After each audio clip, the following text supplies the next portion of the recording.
Au nom du Père et du Fils et du Saint-Esprit, ainsi soit-il. Mes chers fidèles, nous connaissons bien ce premier miracle de notre Seigneur Jésus-Christ et l'interprétation qui en est traditionnellement donnée par les pères de l'Église. Cette eau qui va être changée en vin, elle représente la loi ancienne, fade, qui ne donne pas de force. Mais le Sauveur vient et la remplace par ce vin qui représente la loi nouvelle, qui réchauffe, qui revigore, parce qu'elle contient le Saint-Esprit, parce que la loi nouvelle consiste précisément dans cette présence du Saint-Esprit dans notre âme pour nous aider à nous guider dans la vie sans nous contenter de pratiques simplement extérieures. Saint Thomas d'Aquin, dont nous célébrons les divers jubilés, c'est depuis l'année passée, Saint Thomas d'Aquin s'autorisa une interprétation un petit peu moins classique. Son collègue à l'université de Paris, Saint Bonaventure, qui lui était de l'ordre franciscain, qui était plus attaché à l'autorité de Saint Augustin, y compris en philosophie, pour nourrir, pour fonder toute sa doctrine, Saint Bonaventure, dans un discours, avait critiqué assez sévèrement l'usage des philosophes païens en théologie.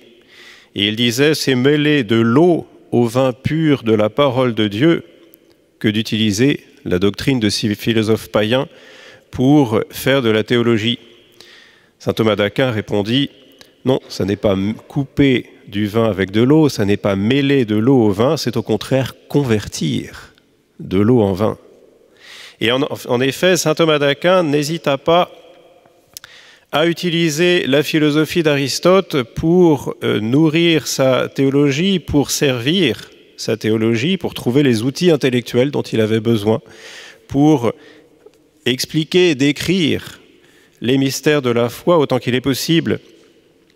Et qu'en reste-t-il pour nous? Ouvrons notre catéchisme, on nous parle de transsubstantiation, on nous parle de matière et de forme des sacrements, on nous parle de deux natures de Jésus-Christ, d'une seule personne, de trois personnes de la Sainte Trinité. Nature, personne, matière, forme, substance, tout cela, ce sont les termes de la philosophie qui servent pour la théologie, pour rendre compte du dogme. Et c'est tout à fait normal qu'on cherche dans toutes les connaissances qui nous sont accessibles, que notre intelligence peut exploiter, que l'on exploite précisément tout ce qui est à notre portée pour scruter le mystère de Dieu. Ce que le bon Dieu attend de nous, c'est d'abord un acte de foi, mais la foi, en attendant d'être élevée à la vision de Dieu, la foi cherche à comprendre. Ce fut l'expression de saint Anselme, la foi qui cherche à comprendre, fides quaerens intellectum. Et pour cela, elle met à profit tout ce qui est à sa disposition. Et ainsi, saint Thomas d'Aquin aura été, non pas tout seul, il aura été un modèle de cette sanctification de l'intelligence. Comme dit un théologien, au nœud de la spiritualité de Thomas d'Aquin, il y a cette conviction que l'intelligence est un lieu de sainteté parce que la vérité est sainte. Mais on pourrait penser que cela ne concerne que quelques professeurs d'université, quelques intellectuels, les philosophes, les théologiens. Pas du tout.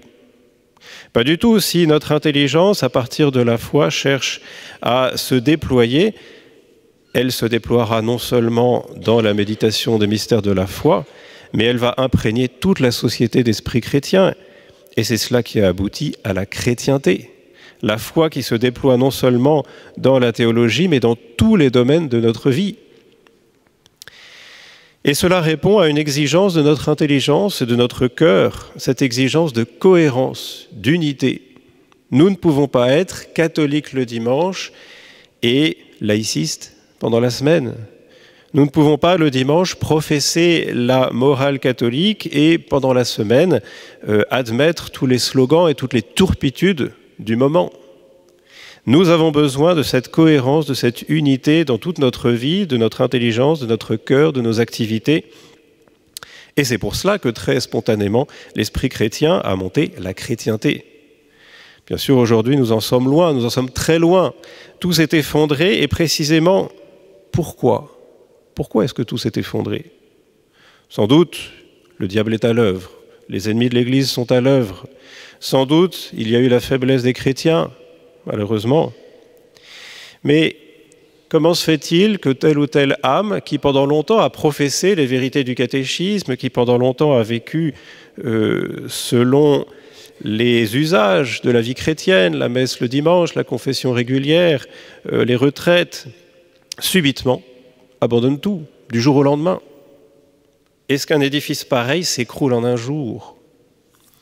Bien, chers fidèles, sans doute il peut y avoir une certaine faiblesse morale, mais il y a cette loi de l'intelligence. Comme le dit le père de Tonquédec, il arrive qu'une conclusion acceptée comme certaine soit minée sourdement dans l'esprit par l'admission d'idées qui la contredisent. J'ai appris au catéchisme tout ce que l'Église nous enseigne, mais aussi en classe, à l'université, dans les médias, dans tous les livres que j'ai pu lire, j'ai été bombardé d'idées contraires, de sophismes, de slogans du monde qui disaient le contraire. Et faute d'assises intellectuelles, j'ai laissé coexister dans mon esprit la vérité, une vérité trop superficiellement connue, et les erreurs du jour. Le père de Tonquédec continue, vient un moment où cette vérité ne repose plus sur rien dans notre esprit. On l'affirme encore parce qu'on la croit toujours fondée, et cela dure jusqu'au jour où le voile se déchire, où faisant un examen de conscience plus approfondi, un inventaire plus soigneux de notre avoir intérieur, nous nous apercevons que cette conclusion n'est plus vraiment nôtre et qu'il n'y a plus de motif de la conserver. Et du jour au lendemain, on arrête tout. Comment se fait-il que la pratique religieuse s'effondre à partir des années 60, qu'on ne vienne plus à la messe le dimanche, qu'on ne se confesse plus, qu'on ne prenne plus au sérieux la doctrine des fins dernières? On n'a pas fondé notre connaissance des mystères de la foi sur certaines assises intellectuelles dont nous avions besoin. Sans doute, encore une fois, faiblesse morale, tiédeur, manque de ferveur, mais aussi nous avons besoin de cette structure intellectuelle. Il nous faut éviter cette catastrophe. Et vous vous doutez que nous voulons en venir là. C'est cette structure intellectuelle, cette formation de l'esprit que l'Institut Saint-Pédis cherche à proposer depuis plus de 40 ans. Une formation universitaire cohérente, chrétienne, solide, qui épanouisse l'intelligence dans un cadre chrétien. Sans doute une formation diplômante, il est bien normal que les étudiants songent à leur avenir, ça va de soi, mais qu'ils préparent leur avenir dans un cadre chrétien épanouissant, qui ne soit pas étouffé par une dictature idéologique. Nous savons ce que c'est aujourd'hui. Et c'est pourquoi, à l'Institut Saint-Pédis, on aime ce qu'on fait, on fait ce qu'on aime, et on sait pourquoi. Parce qu'on est dans ce cadre chrétien et que dans ce cadre, l'intelligence peut s'épanouir dans la considération de la vérité, de toutes sortes de vérités, de la finance publique jusqu'à la philosophie, en passant par la géographie, que sais-je. On aime ce qu'on y fait ce qu'on aime, on épanouit chrétiennement son intelligence. Alors sans doute, il y a quelques péripéties. Un chauffe-eau qui explose et qui va inonder sur 3 niveaux le bâtiment, la veille des examens, un hiver sans chauffage, quelques coupures de courant pour agrémenter le tout, et tout cela n'empêche ni la bonne humeur, ni la studiosité. Et comme on est un petit peu français, eh bien, non seulement ça n'empêche pas la bonne humeur, mais même, quelque part, ça la nourrit. Voilà ce que l'Institut Saint-Pédis cherche à être, une formation intellectuelle solide qui prépare l'avenir, non seulement pour chacune des personnes, chacun des étudiants, mais avec l'espoir de travailler à la civilisation, de travailler à notre société pour, autant que possible, la réimprégner d'esprit chrétien. Voilà une œuvre, chers amis, à soutenir. Et pour les lycéens, eh bien, que l'Institut Saint-Pédis soit une option sérieuse pour les études qu'ils se préparent à faire. Que ce soit une option sérieuse et que pour tous les autres, que ce soit une sollicitude que de soutenir cette œuvre. Répétons-le, au nœud de la spiritualité de saint Thomas d'Aquin, il y a cette conviction que l'intelligence est un lieu de sainteté parce que la vérité est sainte. Soutenons cette œuvre de l'intelligence chrétienne sous le patronage de Saint Pédis. Au nom du Père et du Fils et du Saint-Esprit.